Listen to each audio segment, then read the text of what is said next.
Je m'excuse de vous interrompre là, parce que je vois j'ai pris l'habitude, je commence à comprendre comment ça marche les comités. Là.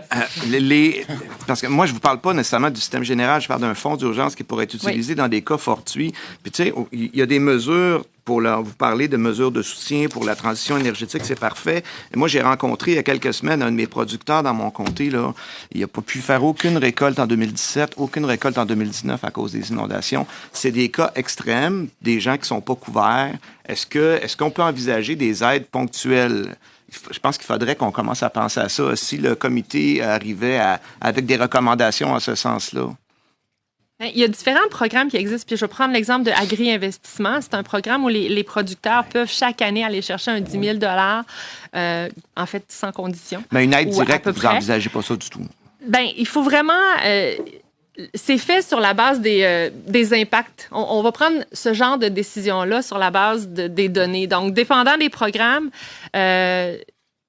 Il faut vraiment prendre le temps de voir les résultats financiers des entreprises et on va agir en fonction. Puis c'est pour ça qu'on est en relation constante avec les différentes associations de producteurs qui nous arrivent justement avec ces chiffres-là. Et puis, bon, dans le cas des viandes, c'est sûr qu'ils ont eu comme un 4 mois très difficile quand on a fermé, mais il y avait quand même eu un printemps très bon, 4 mois difficiles. Donc, mais au bout de l'année, ce qu'on va regarder avec l'industrie, avec leurs représentants, c'est est-ce que vraiment ils sont dans une situation où est-ce qu'ils seront pas capables de passer au travers.